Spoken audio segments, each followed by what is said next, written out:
Mi nuera echó algo en mi bebida para humillarme. Pero lo que no se esperaba era que yo intercambiara nuestras copas. En el momento en que la vi desplomarse inconsciente en la mesa durante la cena familiar, me di cuenta de que la profundidad de su crueldad iba mucho más allá de cualquier cosa que hubiera imaginado. Hoy voy a contaros algo que nunca pensé que compartiría, y si por un segundo esto os resulta familiar, solo os pido que le deis a me gusta a este vídeo y os suscribáis. Me ayudará a seguir abriendo mi corazón. La lluvia había estado cayendo de manera constante aquella tarde de octubre en Madrid, creando una suave percusión contra la ventana de mi piso, un cuarto en el barrio de Chamberí. Podía oler el asfalto mojado, mezclado con el aroma decadente de los crisantemos que había plantado en el pequeño jardín de mi alféizar. A mis 72 años, mi rutina diaria se había convertido en una danza de supervivencia cuidadosamente orquestada. Me despertaba antes del amanecer, con la artritis saludándome con su dolor familiar, y preparaba un desayuno que a menudo comía sola, mientras veía el telediario de la mañana, que no hacía más que resaltar todos los problemas que yo jamás podría resolver. Mi reflejo en el espejo del pasillo mostraba a una mujer que apenas reconocía. La mujer vibrante que una vez había bailado con mi difunto marido Roberto en nuestro piso de lavapiés parecía un recuerdo lejano. Mi pelo plateado siempre estaba bien peinado, mi ropa siempre planchada, pero mis ojos llevaban el peso de años de decepción y silenciosa desesperación. Aquella tarde en particular, estaba en mi pequeña cocina, removiendo una olla de sopa que me duraría 3 días, cuando mi teléfono vibró. Era un mensaje de mi hijo Marcos.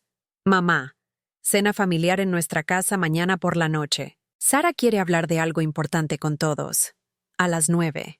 Sara, mi nuera desde hace 15 años. La mujer que, lenta pero sistemáticamente, había puesto a mi propio hijo en mi contra. Dejé la cuchara de madera y sentí ese nudo familiar formarse en mi estómago. Esas cenas familiares se habían convertido en campos de batalla disfrazados de reuniones, donde yo era siempre el objetivo y nunca la invitada. Caminé hasta el salón y cogí la foto enmarcada del día de la boda de Marcos. Allí estaba yo, radiante de orgullo con mi vestido azul marino, junto a mi hijo que se veía tan guapo en su smoking. Pero incluso entonces, la sonrisa de Sara había parecido forzada cuando me miraba. Sus ojos verdes tenían una frialdad que había intentado ignorar con todas mis fuerzas, convenciéndome de que solo eran nervios por unirse a una nueva familia. Qué equivocada había estado. Aquella noche, me quedé en la cama mirando al techo, escuchando los sonidos de Madrid mientras se adormecía. El zumbido lejano del tráfico en la M30, la sirena ocasional, los vecinos de arriba caminando por su piso. Me preguntaba de qué querría hablar Sara. En mi corazón, ya sabía que no serían buenas noticias para mí. Nunca lo eran. A la mañana siguiente, cogí el metro para ir al centro a visitar a mi médico. El doctor Jiménez me había estado tratando durante los últimos 10 años, viendo cómo mi tensión arterial subía a medida que aumentaba mi estrés familiar. Su consulta estaba en un edificio alto, cerca del Parque del Retiro, y siempre me encantaba mirar los árboles desde su sala de espera. Señora García, dijo, revisando mi historial durante nuestra cita, sus niveles de estrés me preocupan. ¿Ha considerado hablar con alguien sobre lo que le preocupa en casa? Quería contárselo todo. Quería explicarle cómo mi propia familia se había convertido en un grupo de extraños que solo llamaban cuando necesitaban algo. Cómo mi nuera había envenenado gradualmente mi relación con mis nietos, haciéndome sentir como una visita inoportuna en sus vidas. Cómo los ahorros de mi vida se estaban agotando lentamente por peticiones de préstamos que nunca se devolvían. Pero en lugar de eso, simplemente sonreí y dije, «Ay, doctor, ya sabe cómo son las familias. Todos tenemos nuestros pequeños roces». Me miró con ojos amables que parecían ver a través de mi fingimiento. «Elena, ha sido mi paciente durante mucho tiempo. Veo que lleva una carga muy pesada. No tiene que llevarla sola». Salí de su consulta con una receta para un medicamento más fuerte para la tensión y una tarjeta de visita de una terapeuta especializada en terapia familiar. Doblé la tarjeta con cuidado y la guardé en mi bolso, sabiendo que probablemente nunca la usaría, pero de alguna manera reconfortada por tenerla. El viaje en metro de vuelta a Chamberí me dio tiempo para pensar en cómo había llegado a este punto. No había ocurrido de la noche a la mañana. Había sido una erosión lenta, como el agua desgastando la piedra. Cada pequeño desaire, cada comentario despectivo, cada vez que mis opiniones eran ignoradas o mis ofrecimientos de ayuda eran rechazados con una irritación apenas disimulada. Recordé los primeros años después de la muerte de Roberto, cómo Marcos me llamaba todos los días para ver cómo estaba, cómo traía a los niños a cenar los domingos, y todos nos apretujábamos alrededor de mi pequeña mesa de comedor, riendo y compartiendo historias. Sara sonreía entonces, pero incluso en aquellos primeros días, podía sentirla observándome, esperando que dijera o hiciera algo que pudiera criticar más tarde. La primera grieta real apareció cuando el pequeño Tomás, mi nieto, tenía unos 5 años. Se había raspado la rodilla en el parque, y yo se la había limpiado, y le había puesto una tirita, cantándole la misma cancioncilla que solía cantarle a Marcos cuando se hacía daño. Sara me arrebató a Tomás de los brazos, con la cara enrojecida de ira. «No le consientas tanto, Elena», me espetó. «Tiene que aprender a ser fuerte». Me quedé atónita por su tono, pero me disculpé de todos modos, no queriendo montar una escena. Marcos pareció incómodo, pero no dijo nada. Ese fue el momento en que me di cuenta de que mantener la paz en esta familia siempre sería mi responsabilidad, y mis necesidades siempre estarían en segundo lugar. Pasaron los años y comenzaron las peticiones de dinero. Al principio, eran solo 100 euros aquí y allá. «Mamá, andamos un poco justos este mes. ¿Podrías echarnos una mano?», preguntaba Marcos. Y por supuesto, yo decía que sí. Tenía el dinero del seguro de vida de Roberto y nuestros modestos ahorros. ¿Qué era el dinero comparado con la familia? Pero las peticiones se hicieron más grandes y frecuentes. 1.000 euros para el equipo de fútbol de Tomás, 1.500 para el regalo de boda de la hermana de Sara, 3.000 para unas vacaciones familiares a las que no fui invitada. Cada vez, transfería el dinero de mis cuentas menguantes, y cada vez, las promesas de devolvérmelo se volvían más vagas. «Te lo devolveremos cuando Marcos reciba la paga extra», decía Sara con un gesto de la mano, como si mis preocupaciones financieras fueran insignificantes. Pero las pagas extras llegaban y se iban, y mi dinero nunca volvía. Lo peor, sin embargo, no era el dinero. Era la forma en que me había vuelto invisible en sus vidas. Mi 66 cumpleaños pasó sin una llamada telefónica. Cuando me caí y me torcí el tobillo, tardaron 3 días en venir a verme. Y solo porque tuve que llamar a Marcos yo misma. La Navidad se convirtió en visitas obligatorias en las que me sentía como una extraña, mirando la felicidad de mi propia familia desde fuera. Empecé a llevar un diario durante esa época, anotando las cosas que me dolían, con la esperanza de que verlas en papel me ayudara a dar sentido al dolor. Las páginas se llenaron rápidamente de incidentes que parecían pequeños individualmente, pero que juntos creaban un patrón devastador. Hoy, Sara ha puesto los ojos en blanco cuando he sugerido que celebráramos la Nochebuena en mi piso como solíamos hacer. Escribí una noche. Dijo que no tenían tiempo de desplazarse hasta Chamberí para solo una cena, cuando podían tener una celebración mejor en casa. Marcos no dijo nada en mi defensa.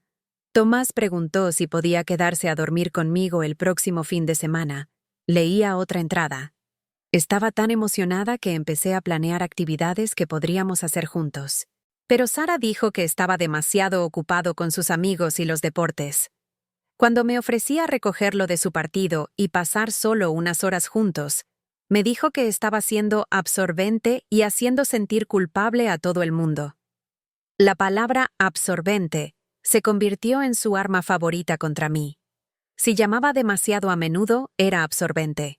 Si quería pasar las fiestas juntos, era absorbente. Si expresaba mi dolor por ser excluida de las actividades familiares, estaba siendo absorbente y manipuladora. Empecé a dudar de cada interacción, cada llamada, cada mensaje.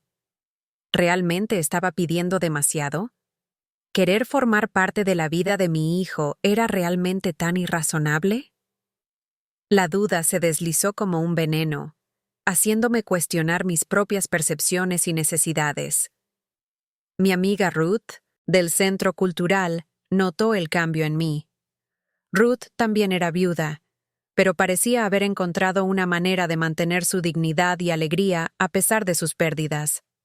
Era originaria de Cuba, pero había vivido en Madrid durante más de 40 años, y tenía una forma de decir la verdad que atravesaba cualquier pretexto. Elena, me dijo una tarde mientras salíamos de nuestro club de lectura semanal, te estás encogiendo. Cada semana que te veo, eres más pequeña. No físicamente, sino en tu espíritu. ¿Qué te está pasando? Quería decírselo, pero me avergonzaba. ¿Cómo podía admitir que mi propia familia me trataba como una carga? ¿Cómo podía explicar que las personas que más quería en el mundo parecían apenas tolerar mi presencia? Ay, ya sabes cómo es esto, Ruth, dije, tratando de sonar casual. Las familias son complicadas. Dejó de caminar y se giró para mirarme en la acera. El sol del atardecer brillaba a través de los árboles, creando patrones de luz y sombra en el pavimento entre nosotras. Cariño, dijo, usando ese apelativo que siempre me hacía sentir cuidada. Complicado es no estar de acuerdo sobre política o religión. Lo que tú describes suena a algo completamente distinto. ¿Cuándo fue la última vez que alguien de tu familia te hizo sentir querida en lugar de tolerada? No pude responderle porque, sinceramente, no podía recordarlo. Esa revelación me golpeó como un mazazo, dejándome sin aliento allí mismo en la acera. La noche de la cena familiar llegó gris y fría. Había pasado la tarde preparándome, eligiendo mi ropa con cuidado, ensayando conversaciones en mi cabeza. Me puse mi mejor jersey, el de color burdeos que Roberto siempre decía que resaltaba el color de mis ojos, y llevé una tarta de manzana que había hecho desde cero, usando la receta de mi madre. El viaje en metro al barrio de Salamanca se me hizo más largo de lo habitual. Observaba los barrios familiares pasar a través de las ventanas salpicadas de lluvia, cada estación acercándome más a lo que, de alguna manera, sabía que sería una confrontación. Mis manos temblaban ligeramente mientras sostenía mi bolso y la caja de la tarta, y me encontré respirando profunda y deliberadamente para calmar los nervios. Marcos y Sara vivían en un precioso piso señorial en la calle Velázquez, el tipo de casa que siempre había soñado que Roberto y yo tendríamos algún día. La calle arbolada era tranquila y elegante, con portales bien cuidados y balcones con flores que hablaban de prosperidad y estabilidad. Les había ayudado con la entrada, transfiriendo 25.000 euros de mi cuenta de ahorros, sin dudarlo cuando Marcos me explicó lo mucho que significaría para los niños crecer en un barrio tan bueno. Mientras subía los familiares escalones de mármol hasta su puerta, pude oír risas desde dentro. El sonido debería haberme hecho feliz, pero en cambio, me llenó de pavor. Sabía que esas risas probablemente cesarían en el momento en que yo entrara. Sara abrió la puerta llevando un vestido que probablemente costaba más que mi presupuesto mensual de la compra. Su pelo rubio estaba perfectamente peinado y su maquillaje era impecable. Parecía vestida para una ocasión especial, lo que me hizo preguntarme si me había perdido algo importante sobre la cena de esa noche. Elena, dijo, con un tono educado pero frío. Llegas puntual. Pasa. La casa olía de maravilla, a pollo asado y pan recién hecho. El comedor estaba puesto con su vajilla buena y copas de cristal, las que habían recibido como regalo de bodas. Había velas encendidas en la mesa, y todo parecía elegante y acogedor. Por un momento, me permití la esperanza de que tal vez esta noche sería diferente. Tal vez Sara había planeado algo agradable para la familia. Marcos vino a saludarme, dándome un rápido abrazo que se sintió más obligatorio que afectuoso. «Hola, mamá. ¿Qué tal el viaje?» «Bien, cariño», respondí, entregándole la tarta. He hecho tarta de manzana con la receta de la abuela. Pensé que a todos os gustaría. Sara le quitó la caja de la tarta sin hacer comentarios y desapareció en la cocina. La oí decir algo a otra persona, pero no pude entender las palabras. Unos minutos más tarde, regresó con una bandeja con copas llenas de lo que parecía ponche de frutas. He preparado algo especial para esta noche, anunció, sonriendo de una manera que no llegaba a sus ojos. Una nueva receta que encontré en internet. Se supone que es muy relajante. Las copas eran de un precioso cristal tallado, y la bebida del interior era de un bonito color rosado que me recordaba al amanecer. Sara nos entregó una a cada uno. A Marcos, a mí y a ella misma. Los niños, noté, no estaban incluidos en esta oferta de bebida especial. ¿Dónde están Tomás y Lucía?, pregunté, buscando a mis nietos. Arriba, haciendo los deberes, respondió Marcos. Bajarán para la cena en un ratito. Algo no encajaba en toda la situación, pero no podía identificar qué era. Sara estaba siendo más atenta de lo habitual, asegurándose de que todos tuvieran sus bebidas, animándonos a probar su receta especial. Pero su atención se sentía forzada, como si estuviera interpretando un papel en una obra en la que yo no conocía mi guión. «Esto está delicioso», dijo Marcos después de dar un sorbo. «¿Qué lleva?» «Oh, solo zumos de frutas y algunos ingredientes especiales», respondió Sara misteriosamente. «Secretos de familia, ya sabes». Levanté mi copa para dar un sorbo, pero algo me hizo detenerme. Quizás fue la forma en que Sara me observaba tan intensamente, o quizás fue el ligero temblor en su mano mientras sostenía su propia copa. Fuera lo que fuese, volví a dejar mi copa en la mesita de centro. «La verdad, creo que esperaré a que nos sentemos a cenar», dije. «Ya sabes cómo me afectan estos medicamentos con el estómago vacío». El rostro de Sara mostró un destello de lo que pareció molestia, pero rápidamente lo cubrió con una sonrisa. «Por supuesto, Elena. Toma, déjame que». Se acercó a mi copa como para moverla a un lugar más seguro, pero en su afán, de alguna manera logró cambiar la posición de nuestras copas. Vi cómo sucedía, pero no dije nada. Algo me dijo que prestara atención, que recordara exactamente dónde estaba posicionada cada copa ahora. Nos trasladamos al comedor, donde una hermosa cena estaba dispuesta sobre la mesa. El pollo asado estaba dorado, rodeado de verduras asadas que brillaban con hierbas y aceite de oliva. Había puré de patatas, judías verdes y panecillos calientes que me hicieron la boca agua. Era el tipo de comida que debería haber unido a una familia en gratitud y amor. Pero mientras nos sentábamos, podía sentir la tensión en la habitación como la electricidad en el aire antes de una tormenta. Sara no dejaba de mirar a Marcos, y él se movía incómodo en su silla.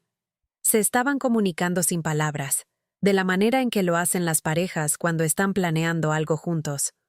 «Bueno, Elena», comenzó Sara mientras servía el pollo. «Marcos y yo queríamos hablar contigo de algo importante esta noche». «Aquí viene», pensé.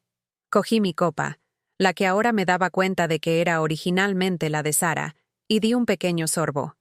La bebida era dulce con un regusto ligeramente amargo que no pude identificar.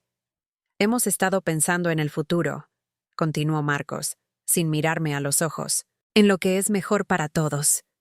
Di otro sorbo a la bebida, notando que Sara me observaba atentamente mientras apenas tocaba su propia comida. Mi corazón empezó a latir más rápido, pero me obligué a mantener la calma. «Y creemos», añadió Sara, con su voz adquiriendo ese tono sacarino que usaba cuando estaba a punto de decir algo particularmente hiriente, «que podrías ser más feliz en un lugar donde puedas estar con gente de tu edad. Ya sabes, donde no tendrías que preocuparte por cocinar para ti o mantener un piso». Las palabras me cayeron como un jarro de agua fría. ¿Estaban hablando de meterme en una residencia de ancianos? Mis manos temblaron mientras dejaba el tenedor. «No lo entiendo», dije en voz baja. «Soy perfectamente capaz de cuidar de mí misma, Llevo viviendo sola 12 años desde que murió vuestro padre. Pero mamá, dijo Marcos, finalmente mirándome con lo que sospechaba era una preocupación ensayada. No te estás haciendo más joven. ¿Y si pasa algo? ¿Y si te caes otra vez y nadie te encuentra en días? Me di cuenta de que esto era una intervención planeada, cuidadosamente orquestada para hacerme sentir que no tenía más opción que aceptar. La cena especial, el ambiente formal, incluso el momento, todo había sido diseñado para acorralarme y obligarme a ceder. «¿Y tus finanzas?», añadió Sara con falsa simpatía. «Sabemos que las cosas han estado difíciles para ti. Una buena residencia se encargaría de todas esas preocupaciones». Mis finanzas estaban ajustadas porque los había estado manteniendo a ellos durante años, pero dudaba que Sara fuera a reconocer ese hecho inconveniente. Di otro sorbo de mi copa, notando que el regusto amargo se estaba volviendo más pronunciado. Sara me observaba ahora con una anticipación apenas disimulada, como si estuviera esperando que sucediera algo específico. Fue entonces cuando caí en la cuenta. La bebida especial. La forma en que había insistido en que la probara. La forma en que había intercambiado nuestras copas cuando dudé. Se me heló la sangre al darme cuenta de lo que estaba pasando. Sara había drogado mi bebida.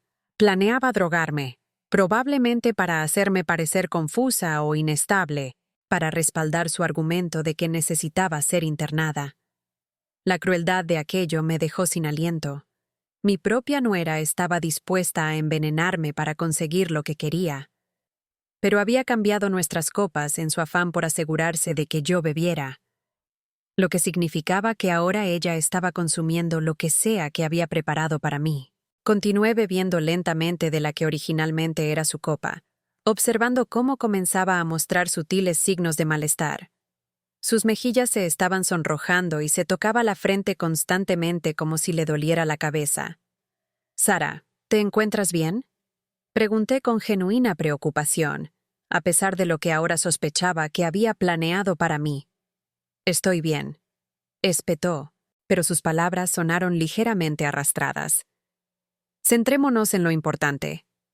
Elena, de verdad creemos que esta es la mejor opción para todos». Marcos miraba de un lado a otro entre nosotras, claramente confundido por la dinámica que estaba presenciando. No tenía ni idea de lo que su esposa había planeado, lo cual me dio un pequeño consuelo. Al menos mi hijo no estaba intentando drogarme activamente. «¿En qué tipo de residencia estáis pensando?», pregunté, siguiéndole el juego mientras observaba cómo el estado de Sara se deterioraba. Ahora tenía una dificultad obvia para concentrarse, parpadeando rápidamente y balanceándose ligeramente en su silla. Lo que sea que hubiera puesto en esa bebida estaba empezando a hacer un efecto serio. «Hay un sitio encantador en la sierra», dijo, con sus palabras volviéndose cada vez más difíciles de entender. «Muy asequible. Y aceptan». Se estaba esforzando visiblemente ahora, con una mano agarrando el borde de la mesa para apoyarse. Marcos estaba empezando a notar que algo iba muy mal con su esposa. «Sara, estás pálida», dijo, alcanzando su brazo. «Quizás deberías tumbarte». «Yo necesito», intentó decir, pero sus ojos se estaban vidriando y su cabeza se ladeaba. «Sara».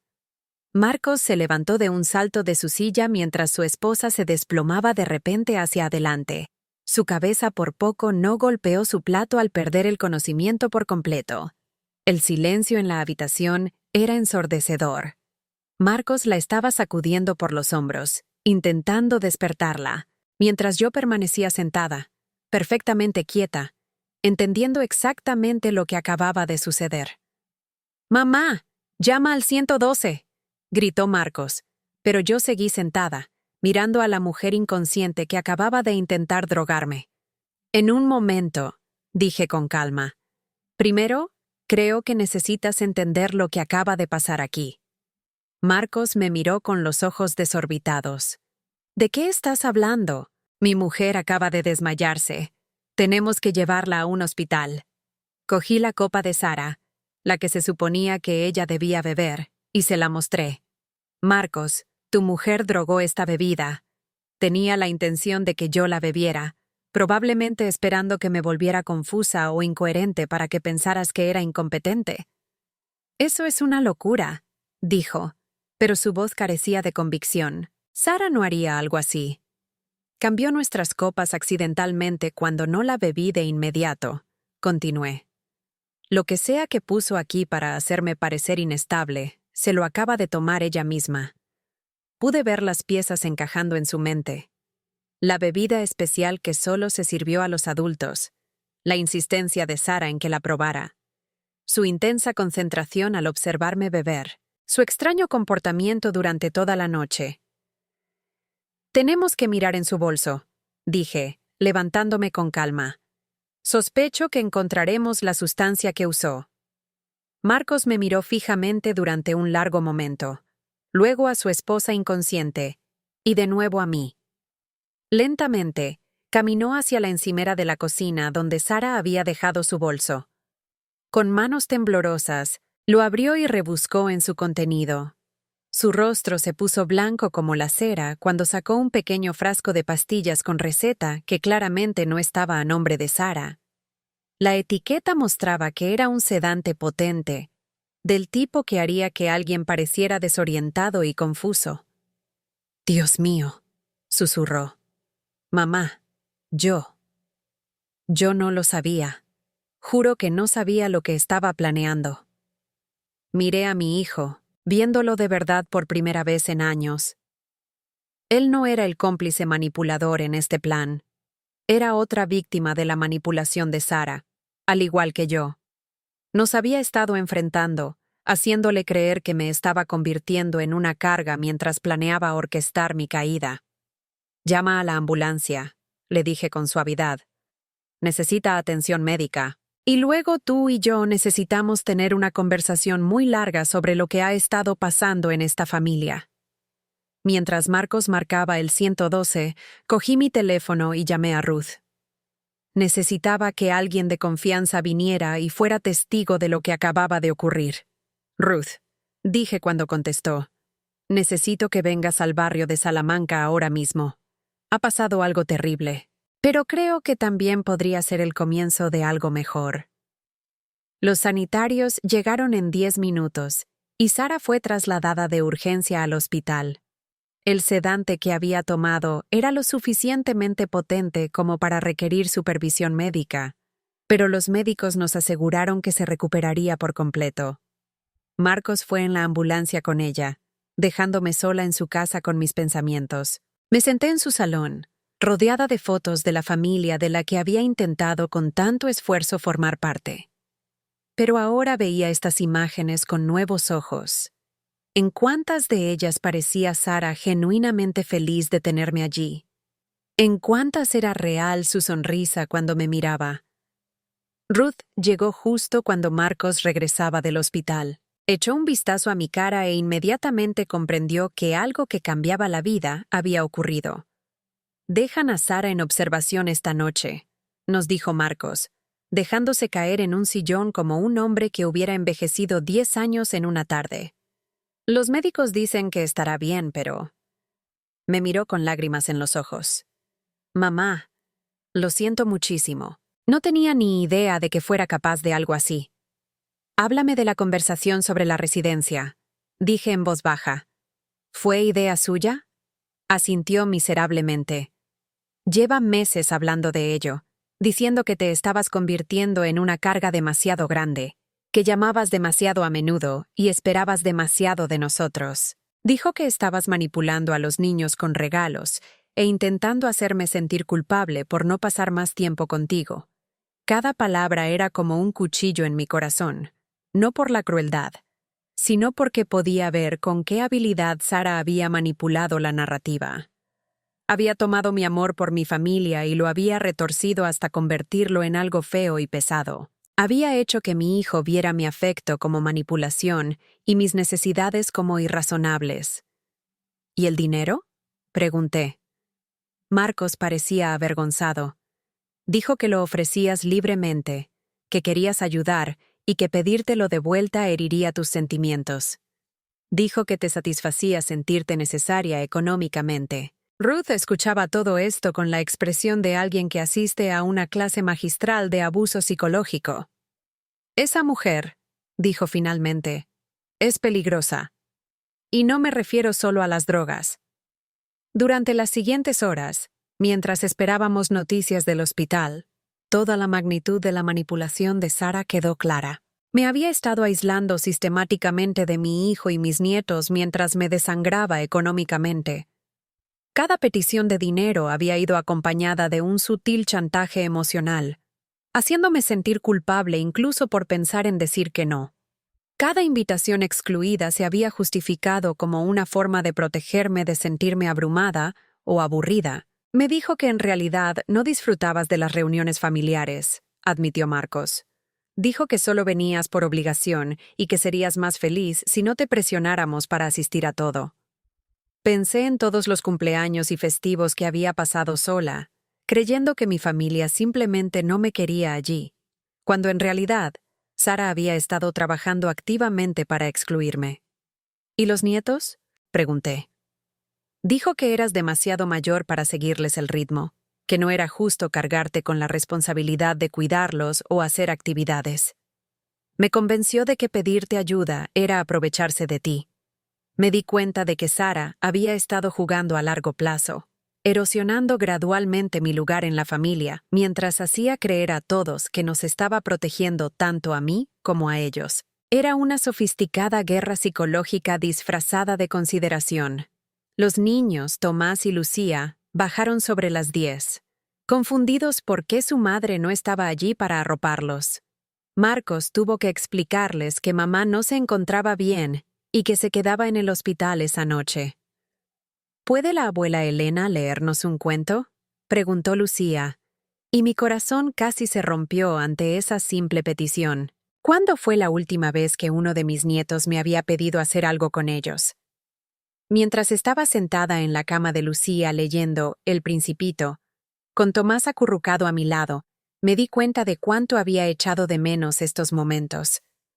Estos niños apenas me conocían, no porque no quisieran, sino porque se les había enseñado que yo no estaba disponible o interesada en formar parte de sus vidas. «Abuela», dijo Tomás adormilado, «¿por qué ya no vienes mucho por aquí?» «No lo sé, cariño», respondí honestamente. «Pero quizás eso cambie a partir de ahora». Ruth se quedó con nosotros hasta casi la medianoche, ayudándome a procesar lo que había sucedido y lo que significaba para mi futuro. «Elena», dijo mientras se preparaba para irse, «esta noche te han hecho un regalo. Es un regalo terrible, envuelto en crueldad y traición, pero sigue siendo un regalo. Ahora sabes la verdad. La pregunta es, ¿qué vas a hacer con ella?» Esa pregunta me mantuvo despierta la mayor parte de la noche. Sarah se recuperaría de las drogas, y cuando lo hiciera, sin duda, intentaría darle la vuelta a la situación a su favor. Probablemente afirmaría que fue un accidente, o que yo de alguna manera lo había orquestado todo para hacerla quedar mal. Era experta en la manipulación y no se rendiría sin luchar. Pero algo fundamental había cambiado en mí esa noche. Por primera vez en años, había visto mi situación con claridad, sin la niebla de la duda y la autoculpa que Sarah había cultivado. Había sido víctima de abuso financiero y emocional, y casi había sido víctima de algo mucho peor. Pensé en la tarjeta de visita del Dr. Jiménez, todavía doblada en mi bolso. Quizás era hora de hablar con un profesional sobre lo que había experimentado y cómo seguir adelante. También pensé en mis finanzas y me di cuenta de que necesitaba protegerme de inmediato. A la mañana siguiente, Marcos me llevó de vuelta a Chamberí, y durante el trayecto, tuvimos la conversación más honesta que habíamos tenido en años. Estaba destrozado por lo que había descubierto sobre su esposa, pero también estaba comprometido a arreglar las cosas conmigo. «Mamá», dijo mientras estábamos en un atasco en la M30, «sé que no puedo deshacer los años de dolor, pero quiero intentar reconstruir nuestra relación. Quiero que vuelvas a ser parte de nuestras vidas. Quiero que los niños conozcan de verdad a su abuela». «¿Y qué pasa con Sarah?», pregunté.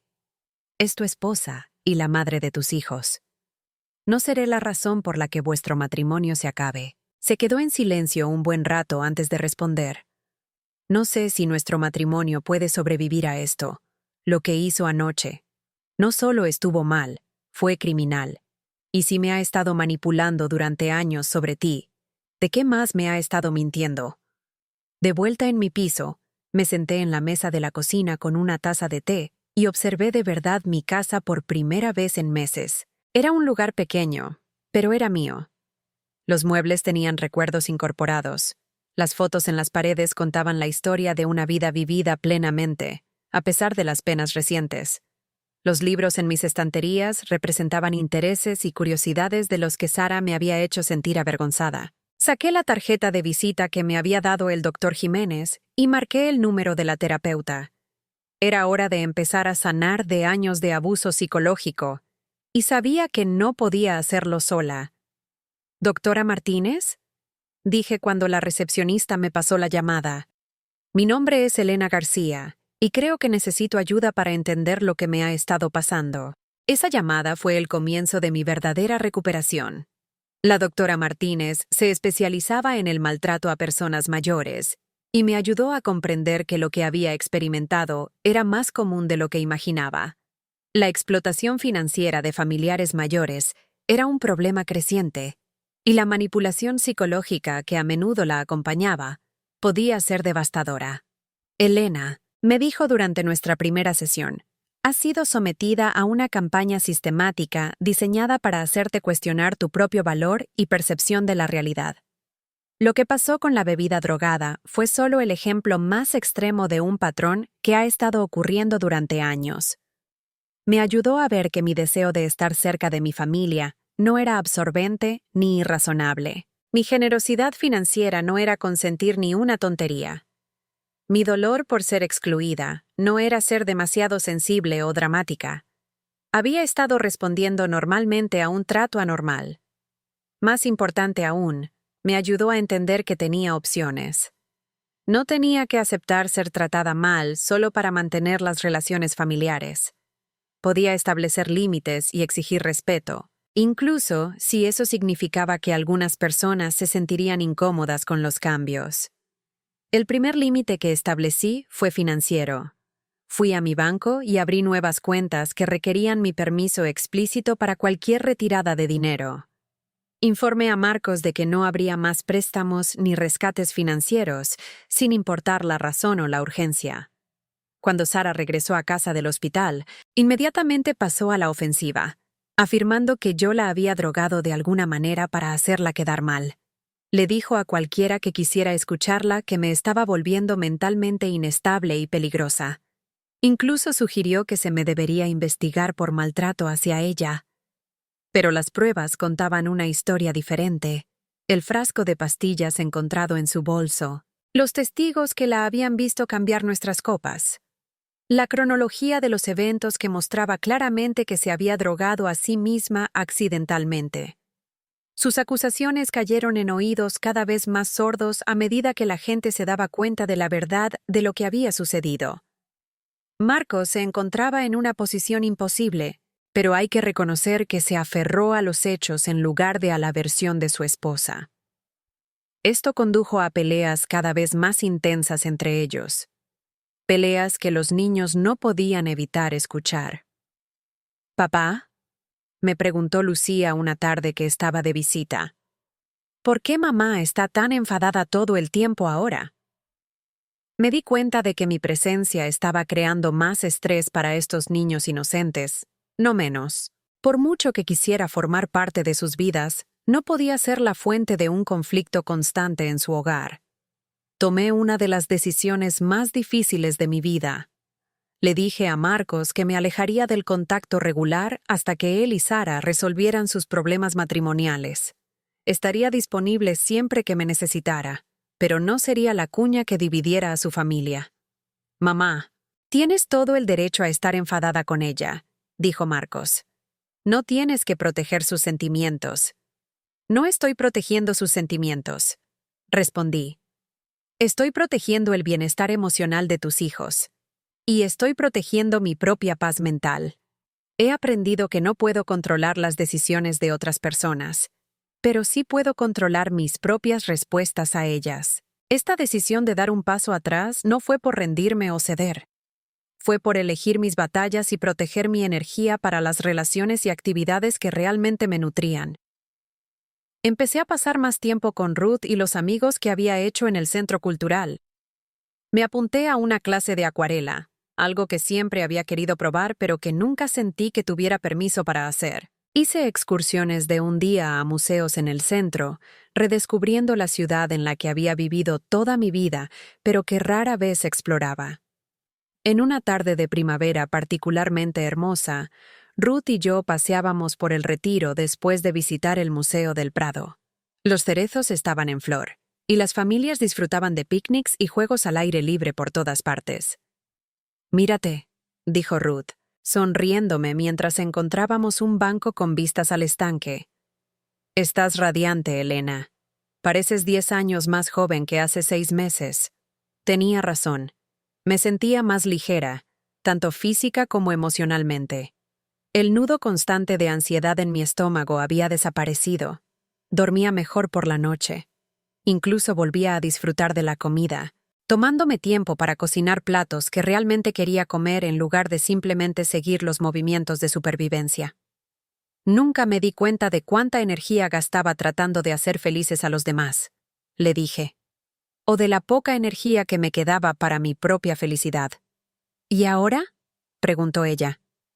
Ahora estoy aprendiendo que mi felicidad es mi responsabilidad, no mi carga, dije, y la felicidad de los demás tampoco es mi responsabilidad. Esa noche, volví a mi piso y encontré un mensaje de Marcos en el contestador.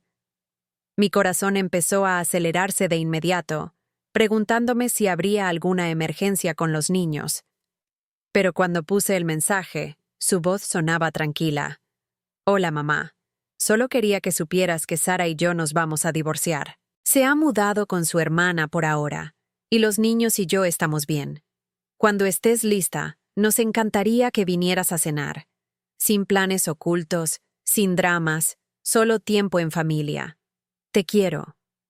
Me senté en la mesa de la cocina y lloré. No eran lágrimas de tristeza o alivio, exactamente. Eran lágrimas de algo que no había sentido en años: esperanza. 3 semanas después, cené con Marcos y los niños. Fue una comida sencilla, pizzas para llevar y una ensalada, pero fue la cena familiar más agradable que había tenido en una década. Los niños charlaban sobre el colegio y los amigos, y me enseñaron sus dibujos y trabajos escolares. Marcos me preguntó sobre mis clases de pintura, y pareció genuinamente interesado en mis respuestas. «Abuela», dijo Tomás mientras me preparaba para irme, «¿puedes enseñarme a hacer la tarta de manzana que le hacías a papá cuando era pequeño?» «Me encantaría», le dije, y lo decía de todo corazón. Mientras volvía en metro a Chamberí esa noche, reflexioné sobre lo diferente que se había sentido esta velada de todas las reuniones familiares de los últimos años. No había tensión en el aire, ni la sensación de que me toleraban en lugar de darme la bienvenida. Los niños estaban relajados y cariñosos de una manera que nunca lo habían estado cuando Sara orquestaba nuestras interacciones. Ahora entendía que la manipulación de Sara había afectado a todos en la familia, no solo a mí. Al controlar mi acceso a Marcos y a los niños, también les había privado a ellos de una relación conmigo. Su necesidad de ser el centro de atención había requerido eliminar cualquier competencia, incluso la de una abuela que solo quería amar a su familia. Pero también comprendí que yo había jugado un papel al permitir que esto sucediera. Mi miedo al conflicto y mi desesperada necesidad de ser amada me habían hecho cómplice de mi propio maltrato. Había aceptado un comportamiento inaceptable porque temía que exigir algo mejor me costaría las relaciones por completo. La doctora Martínez me ayudó a ver que este miedo no era irracional. A veces, establecer límites cuesta relaciones. A veces, las personas que han estado explotando nuestras debilidades elegirán marcharse en lugar de tratarnos con respeto. Pero también me ayudó a entender que las relaciones construidas sobre la explotación no son realmente relaciones, Son transacciones disfrazadas de amor. Elena, dijo durante una de nuestras sesiones, sigues diciendo que tenías miedo de perder el amor de tu familia. Pero, ¿puedes perder algo que en realidad nunca tuviste? Esa pregunta me persiguió durante semanas, obligándome a examinar con una honestidad brutal cómo habían sido realmente mis relaciones con Marcos y Sara. ¿Me habían amado o habían amado lo que yo podía hacer por ellos? ¿Había sido un miembro valioso de la familia o había sido un recurso útil para ser gestionado y manipulado? La respuesta fue dolorosa pero liberadora. Había estado viviendo en una fantasía de relaciones familiares amorosas, mientras que la realidad era mucho más transaccional y condicional. El amor que tan desesperadamente había intentado preservar había existido en gran parte solo en mi imaginación. Pero esto es lo que no esperaba. Una vez que dejé de actuar desesperadamente para conseguir amor, empecé a recibirlo de verdad. Marcos, liberado de la influencia y manipulación de Sara, empezó a llamarme regularmente solo para hablar. Las conversaciones eran diferentes ahora, más honestas, más recíprocas. Preguntaba por mi vida no por obligación, sino por genuina curiosidad y cariño. Los niños, que ya no recibían mensajes sutiles de que la abuela era una carga o una molestia, empezaron a llamarme espontáneamente para compartir noticias emocionantes o pedir ayuda con los deberes.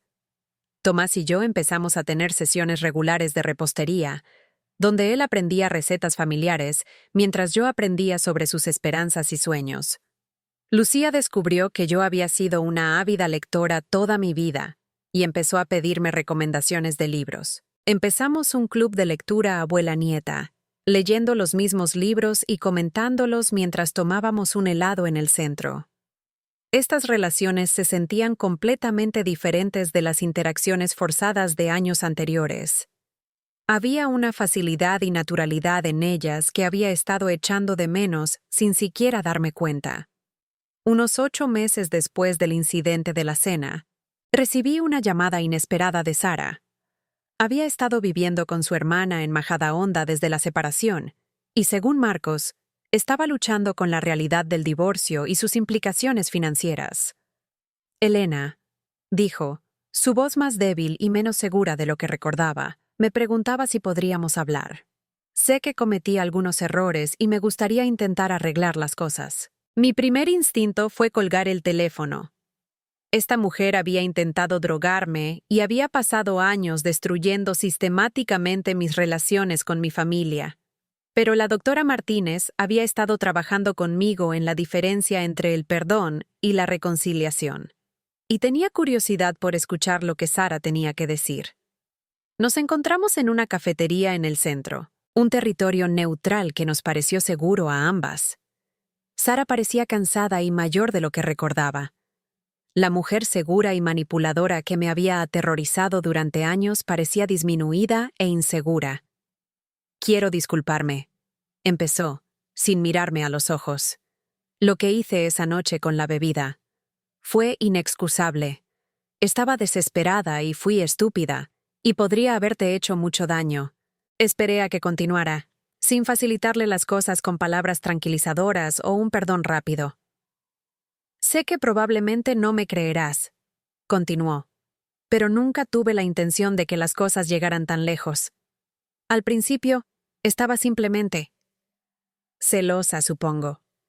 Marcos hablaba de ti constantemente, de lo maravillosa que eras, de cuánto extrañaba a su padre, de lo preocupado que estaba porque estuvieras sola. Sentía que estaba compitiendo con este recuerdo perfecto de su infancia. Así que decidiste empañar ese recuerdo poniéndolo en mi contra, dije con calma. Se estremeció ante mi franqueza. Me convencí a mí misma de que estaba protegiendo a nuestra familia, que eras demasiado dependiente de Marcos, que le impedías construir su propia vida. Cada vez que él quería ayudarte o pasar tiempo contigo, sentía que te estaba eligiendo a ti por encima de mí y los niños. ¿Y el dinero?, pregunté. Eso empezó como una necesidad genuina, dijo avergonzada. Pero cuando vi con qué facilidad lo dabas, cuánto querías ayudar. Supongo que se volvió adictivo. Tener esa seguridad, saber que siempre podíamos pedirte ayuda cuando las cosas se ponían difíciles. Me decía a mí misma que podías permitírtelo, que te hacía sentir útil. ¿Qué ha cambiado?, pregunté. ¿Por qué me dices esto ahora? Sara guardó silencio durante un largo momento, removiendo su café distraídamente. Perder a Marcos, dijo finalmente. Perder a los niños la mayor parte del tiempo. Vivir con mi hermana y ver cómo trata a nuestra madre, con respeto y gratitud en lugar de manipulación. Me di cuenta de que había destruido algo precioso porque era demasiado insegura para apreciarlo. Miré a esta mujer que me había causado tanto dolor y sentí algo que no esperaba. Lástima. Había estado tan ocupada orquestando y controlando que se había perdido el amor y el apoyo genuinos que podrían haber sido suyos si simplemente hubiera sido honesta y amable. Sara, dije, agradezco tus disculpas. De verdad. Pero necesito que entiendas algo. No soy la misma persona que era hace 8 meses. No volveré a los viejos patrones de interacción, sin importar cómo se resuelva esta situación entre tú y Marcos. ¿Qué quieres decir?, preguntó. Quiero decir que no le daré dinero a nadie para comprar su afecto. No estaré disponible para que me traten mal solo para mantener relaciones familiares. No aceptaré ser excluida, ignorada o manipulada, ni siquiera por la gente que quiero. Parecía desolada. ¿Entonces estás diciendo que no hay forma de que podamos tener una relación? Estoy diciendo que cualquier relación tendría que basarse en la honestidad y el respeto mutuo. Respondí. Y eso será así tanto si tú y Marcos os reconciliáis como si no. Mis límites no son un castigo, Sara. Son autoprotección. Nos separamos ese día con una especie de entendimiento, si no exactamente perdón. Sara estaba comenzando su propio viaje de reconocer el daño que su comportamiento había causado, y yo continuaba el mío de construir una vida basada en el respeto propio en lugar de en la desesperada necesidad de complacer a los demás. El divorcio se finalizó 6 meses después. A Marcos le concedieron la custodia principal de los niños, con Sara teniendo visitas regulares pero supervisadas. El acuerdo económico fue complicado porque gran parte de sus bienes matrimoniales provenían originalmente de mis préstamos, pero decidí no reclamar el pago. Ese dinero se había ido, y yo había aprendido una valiosa lección sobre el coste de comprar amor.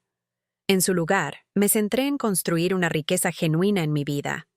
Riqueza de relaciones, experiencias y realización personal. Hice un curso de fotografía y empecé a documentar la belleza que encontraba en la vida cotidiana de Madrid. Fui voluntaria en un centro de alfabetización en mi barrio, ayudando a otros adultos a aprender a leer. Me uní a la parroquia de Ruth y encontré una comunidad espiritual que nutría mi alma sin pedir nada a cambio. Un año después del incidente de la cena, Marcos me sorprendió con una pequeña fiesta para celebrar lo que él llamó mi Día de la Independencia. Había invitado a Ruth, a mi amiga de la clase de pintura, a mis compañeros del voluntariado y a la doctora Martínez. Los niños habían hecho la decoración, y Lucía había escrito un poema sobre lo orgullosa que estaba del coraje de su abuela. «Mamá», dijo Marcos en un breve discurso, «me enseñaste algo importante este año. Me mostraste que el amor no se trata de sacrificio y martirio.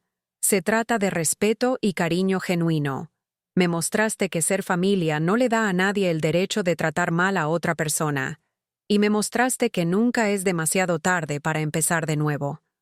Miré alrededor de la habitación a estas personas que se preocupaban genuinamente por mí, que disfrutaban de mi compañía sin querer nada a cambio, que celebraban mi felicidad en lugar de explotar mi generosidad. Esto era lo que había estado buscando toda mi vida, sin saber cómo encontrarlo. Esa noche, sentada en mi piso mirando las luces del centro de Madrid a lo lejos, pensé en la mujer que había sido un año atrás, desesperada, ansiosa, caminando constantemente sobre cáscaras de huevo, midiendo mi valía por lo útil que podía ser para los demás. La transformación no había sido fácil. Hubo momentos de profunda soledad mientras aprendía a distinguir entre estar sola y sentirme sola. Hubo momentos de duda en los que me preguntaba si estaba siendo demasiado dura o exigiendo demasiado. Hubo momentos de duelo mientras lloraba las dinámicas familiares que había deseado pero que nunca tuve. Pero también hubo momentos de pura alegría al descubrir intereses y habilidades que había olvidado que poseía.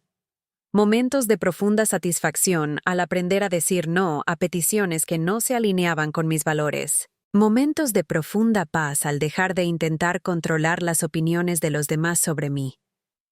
Cogí el teléfono y llamé a Ruth, algo que nunca habría hecho en el pasado por miedo a molestar a alguien. «Elena», respondió cálidamente. «¿Qué tal tu fiesta?» «Fue maravillosa», le dije. «Pero, ¿sabes cuál fue la mejor parte?» Me di cuenta de que no estaba actuando para obtener la aprobación de nadie. Simplemente estaba disfrutando de estar con gente a la que realmente le caigo bien. «Cariño», se rió Ruth, usando ese apelativo que siempre me hacía sentir querida. Así es como se sienten las relaciones normales. Estoy muy orgullosa de que te hayas dado cuenta. Mientras me preparaba para dormir esa noche, me vi en el espejo del baño. La mujer que me devolvía la mirada tenía el pelo plateado como el mío y las mismas líneas alrededor de los ojos. Pero había algo fundamentalmente diferente en su expresión. Parecía tranquila, parecía segura, parecía alguien que conocía su propio valor. Han pasado 2 años desde aquella terrible y maravillosa noche en que Sara se drogó accidentalmente a sí misma en lugar de a mí. Los niños son mayores ahora. Tomás tiene 12 y Lucía 10. Pasan un fin de semana sí y uno no conmigo, no por obligación, sino porque disfrutamos genuinamente de la compañía del otro. Cocinamos juntos, exploramos museos, leemos libros y hablamos de la vida de maneras que se sienten naturales y espontáneas. Marcos ha empezado a salir con alguien nuevo, una mujer amable llamada Patricia, que es profesora en Madrid. Me trata con el respeto y la calidez que deberían ser estándar en las relaciones familiares, pero que se sienten milagrosos después de años de la hostilidad de Sara. Cuando la conozco por primera vez, me trae flores y me hace preguntas genuinas sobre mi vida y mis intereses. Marcos me ha hablado mucho de ti, dice, y la forma en que lo dice me hace creer que ha oído cosas buenas, no quejas sobre mi dependencia o interferencia. Sara también ha seguido adelante. Se ha vuelto a casar con un hombre que conoció en su trabajo. Según Marcos, parece más feliz en esta nueva relación, quizás porque aprendió algo sobre sí misma de la destrucción de nuestra familia.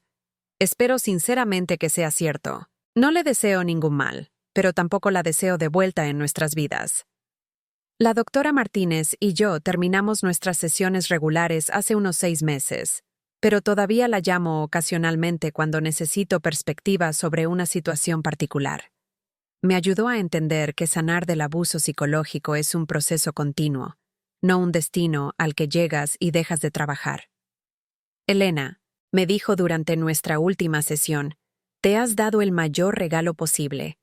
Has aprendido a distinguir entre el amor y la necesidad, entre la amabilidad y el consentimiento, entre la lealtad familiar y la disfunción familiar. Esas son distinciones que la mayoría de la gente nunca llega a hacer.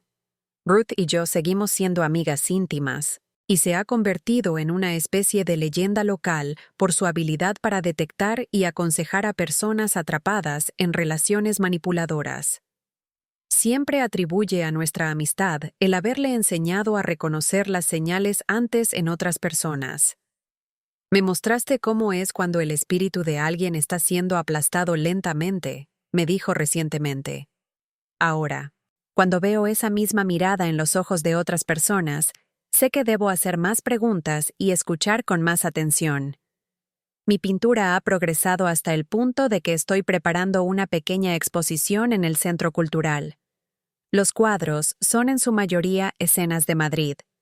La vista desde la ventana de mi piso a diferentes horas del día, los rostros de la gente que he conocido en el Retiro, las estaciones cambiantes en Chamberí, pero el hilo conductor de todos ellos es la luz. Incluso los cuadros más oscuros tienen alguna fuente de iluminación, alguna sugerencia de que el amanecer está llegando. La fotografía que empecé se ha convertido en otra fuente inesperada de alegría. He estado documentando las vidas de las personas mayores de mi barrio, creando una serie de retratos que llamo Aún aquí, aún vitales. Los rostros en mis fotografías cuentan historias de resiliencia, sabiduría y crecimiento continuo. Me recuerdan que envejecer no tiene por qué significar disminuir, puede significar madurar. Mi situación financiera se ha estabilizado ahora que ya no mantengo los estilos de vida de otras personas. El dinero que había estado gastando en intentos desesperados de comprar amor, ahora está disponible para cosas que enriquecen genuinamente mi vida.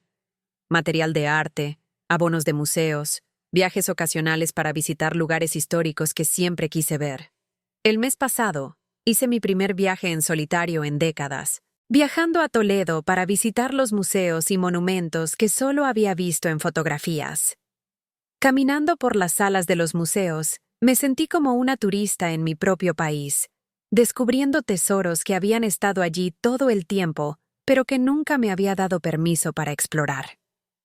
En el tren de vuelta a casa, viendo pasar el paisaje por mi ventana, pensé en la mujer que había estado tan desesperada por la conexión familiar que aceptaba cualquier trato solo para seguir incluida. Esa mujer se sentía como un personaje de un libro que leí una vez, más que mi antiguo yo. Las fiestas de este año fueron diferentes a cualquiera que haya experimentado en los últimos tiempos. En lugar de prepararme ansiosamente para reuniones donde sería tolerada en lugar de celebrada, estaba genuinamente emocionada por pasar tiempo con personas que querían estar conmigo. La Nochebuena fue en el nuevo piso de Marcos y Patricia en el centro, un espacio cálido y cómodo que se siente como un verdadero hogar familiar en lugar de un escaparate. La cena fue colaborativa. Todos contribuyeron con algo y todos ayudaron a limpiar. Patricia me pidió que le enseñara la receta de relleno de mi madre, no por mera cortesía, sino porque la había probado en nuestra reunión anterior y genuinamente quería aprender. Elena, dijo mientras trabajábamos juntas en la cocina, espero que sepas cuánto te quiere Marcos. Habla de ti constantemente, lo orgulloso que está de tu arte, lo mucho que disfruta de vuestras conversaciones, lo agradecido que está de que hayas construido unas relaciones tan maravillosas con los niños. La Navidad fue aún mejor. Lucía y Tomás habían ahorrado sus pagas para comprarme material de arte, y su genuina emoción cuando abrí los regalos me hizo llorar de alegría. Marcos me regaló una suscripción a una revista de arte que había mencionado que quería leer, y Patricia me regaló una preciosa bufanda que había elegido, porque pensaba que los colores quedarían preciosos con mi pelo plateado. Pero el regalo que más significó vino de Ruth. Era una pequeña fotografía enmarcada que me había hecho en mi exposición de arte, de pie junto a uno de mis cuadros, sonriendo con genuina alegría. En la foto, parezco alguien que pertenece exactamente al lugar donde está. Así es como te veo, había escrito en el reverso. Orgullosa, talentosa y completamente tú misma.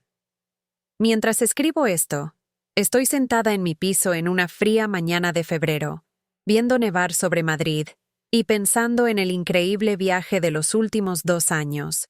El piso se ve diferente ahora, más luminoso, más colorido, lleno de mis obras de arte, fotografías y libros que reflejan mis intereses reales, en lugar de lo que pensaba que impresionaría a otras personas. El teléfono suena de vez en cuando con invitaciones a actividades en las que genuinamente quiero participar. Mi calendario tiene eventos marcados que estoy deseando que lleguen en lugar de temerlos. Mi cuenta bancaria tiene dinero que es mío para gastar en mis propias prioridades y placeres. Pero el mayor cambio no es visible en mi entorno ni en mi agenda. Está en mi relación conmigo misma. Ya no me levanto cada mañana preguntándome cómo puedo hacer que los demás estén contentos conmigo. Me levanto preguntándome qué podría traerme alegría hoy, qué podría aprender, qué belleza podría descubrir. He aprendido que quererte a ti misma no es egoísta. Es esencial. Cuando sacrificaba constantemente mis propias necesidades y deseos para aplacar a los demás, no tenía nada genuino que ofrecer a nadie. Funcionaba con el depósito vacío, dando desde un lugar de desesperación en lugar de abundancia. Ahora que he cuidado de mi propio bienestar emocional y financiero, el amor que ofrezco a mi familia es más sano y sostenible. Puedo disfrutar de la compañía de Tomás sin sentirme desesperada por su afecto. Puedo tener un desacuerdo con Marcos sin temer que ponga fin a nuestra relación. Puedo apreciar la personalidad de Lucía sin necesitar su aprobación para sentirme valiosa. Los niños me han dicho que prefieren esta versión de su abuela, más relajada, más divertida, más presente en las conversaciones, porque no estoy constantemente preocupada por decir algo equivocado. Abuela, me dijo Tomás hace poco, pareces muy feliz ahora. Soy feliz, cariño, le dije. Aprendí que la felicidad es algo que creas para ti misma, no algo que esperas que los demás te den. Si tuviera un mensaje para mi yo más joven, o para cualquiera que reconozca su propia historia en la mía, sería este. Eres digno de respeto y amabilidad simplemente porque existes. Tus necesidades y sentimientos importan. Tu felicidad no es egoísta. Tus límites no son maldad. Tu valía no está determinada por lo útil que seas para los demás. Nunca es demasiado tarde para empezar de nuevo. Nunca es demasiado tarde para exigir un trato mejor. Nunca es demasiado tarde para descubrir quién eres realmente cuando no estás actuando para obtener la aprobación de los demás. Las relaciones familiares que sobrevivan a tu transformación serán las que merezcan la pena conservar. Las que no sobrevivan probablemente no eran relaciones reales en primer lugar, por mucho que quisieras que lo fueran. Algunas personas te llamarán egoísta cuando empieces a cuidarte. Algunas dirán que has cambiado de formas que no les gustan. Algunas intentarán hacerte sentir culpable para que vuelvas a los viejos patrones que les servían a ellos, pero te hacían daño a ti. Déjalos. Su incomodidad con tu crecimiento no dice nada de ti, y todo sobre lo que te estaban quitando antes. La gente sana quiere que las personas que aman sean sanas y felices. La gente insana quiere que las personas que aman sean útiles y disponibles. Elige relaciones con personas que celebren tu felicidad en lugar de explotar tu generosidad. Elige personas que respeten tus límites en lugar de ponerlos a prueba. Elige personas que vean tu valía en lugar de tu utilidad. Mientras miro por la ventana la vida que bulle abajo en las calles de Madrid, siento una profunda gratitud por el viaje que me ha traído hasta aquí.